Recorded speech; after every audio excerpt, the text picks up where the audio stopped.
College, is that you? I didn't think I was gonna find you. Good thing. Good thing you're here. All right, let's get to it. Hurier. Every time we listen, we do 6 steps. We do it Hurier. Listening is a multi-step process. A lot of times people like to confuse hearing and listening, but listening is an applying. Listening is a skill. Hearing is something physical that happens. So let's walk through and talk about what each of these steps are in order for us to become better listeners, because the better listeners we are, the more likely we can react effectively and be good speakers. So here we go. Let's start out with that H. So every time you listen, you do all 6 of these steps. The first thing, the absolute first thing that happens in the listening process is H. And I wonder if you know what H is. I'll give you half a second to think about it. 1,000. All right, that was a whole second. I doubled your time today. H is hearing. This is the physical act of sound waves coming out of my mouth, traveling through the surface and going into your ear canal and vibrating your eardrum. That is what hearing is. It's a very physical thing.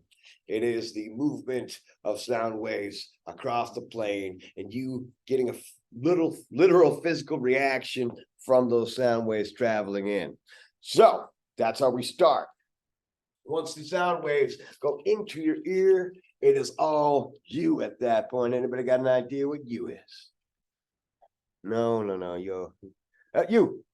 Oh, yes, you are correct. That is understanding. See, once you get vibrations into your ear, then you have to have some understanding. You have to have a moment of realization that what is happening to you is actually language. You have to understand the language. It's not just random sounds. Like if I went to you,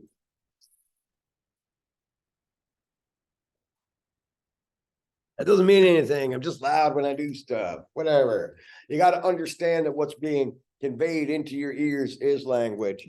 And yeah, I made random sounds with random objects, but here, understand this. Think about the word understanding. What sounds make up the word understanding?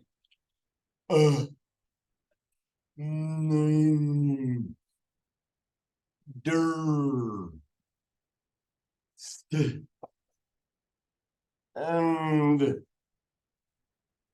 the, ing. Literally all language uses a bunch of random chirps and pieces of sound. So understanding, we realize is language, but watch up. Let me flip the script on you. Sounds a lot more messed up when I take those random sounds and I put them all over the place, huh? So all languages are random sounds being used. We just recognize them as language. We understand what's happening to us is language. So you hear it in your ears, it vibrates around, and you're like, hey, that's a language. Somebody's trying to talk to me. And then we hit R. Guess it's on R. Remembering. Okay. I know that one. That's English. I understand that. I remember English. I know this one, as opposed to somebody that came up to you and spoke in, I don't know, Deutsch, French, you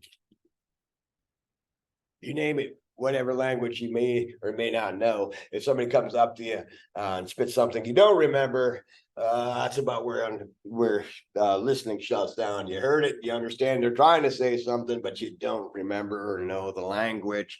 And that's the language barrier. Listening done. Now, if you do recognize it and you do remember it, you hit the I stage. Anybody have an idea what I is? A round globe that's in your head. Yes, that is correct, but not for this. So I, in this case, is going to be interpreting. So in the case of interpreting, you're starting to realize the context of what's being said.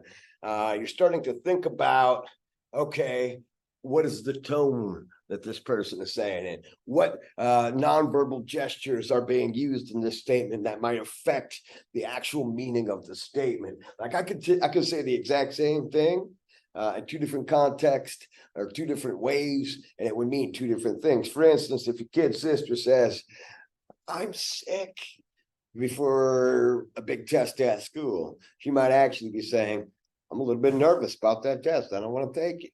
But if she says, "I'm sick," before going to Valley Fair, hey, she might actually be sick. If I were to come at you and be like,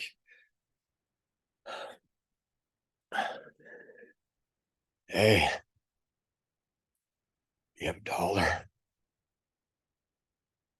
I'm probably pretty hard up and I need that dollar. But if I were to come at you and be like, "Hey, you got $1?" Probably means I'm gonna jack you. Just saying. So in this stage, you're interpreting what is being said, what's being going on, the context of the scenario, and the setup of the situation. Now we've heard it. We understand the language. We remember the language. We interpret the scenario. And now we get to E. What is E? Evaluating. This is when you start deciding, okay, self, how should I handle this situation? We're talking about the dollar thing. You might be like, "God, that guy is beautiful. I'm gonna give him this dollar." Or in the other one, you're like, "Geez, I knew Tampa's gonna fly off the handle one of these times. I better give him $1." Or maybe I should run for it. You think I can make it to the door in time? I don't know.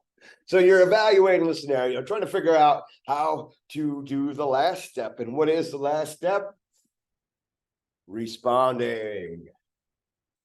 And responding can come in a variety of forms. Responding can be a nod of the head. Responding can be, yeah, I agree. Responding can be, anyway, responding can be a variety of things. So every time you listen, you go through all 6 steps: hearing it, understanding it is a language, remembering that language, interpreting the context, evaluating how you want to respond in the long run. Some people are like, "Tampa, I don't do each 6 steps." I know, because sometimes people just get to this part and they shut down.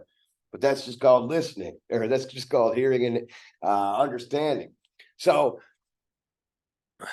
it's good to go through and understand that hearing is a multi-step thing. And hearing is a skill. It's something you work on. It's something you develop. You're not great at sports the first time you do it. You're not great at reading the first time you do it. It is a skill that we have, and it is a valuable skill. If you look around society, you will see that good listeners are valued. I bet you got one in your friend circle or in your family, somebody, that you can go to and they sit and listen to you. I would advise you become good listeners for the sake of the people around you, for the sake of your own sanity. It's nice to understand where other people are coming from. So hurry it up and have a good day. We'll see you. I don't even know what day it is for this video. It's someday.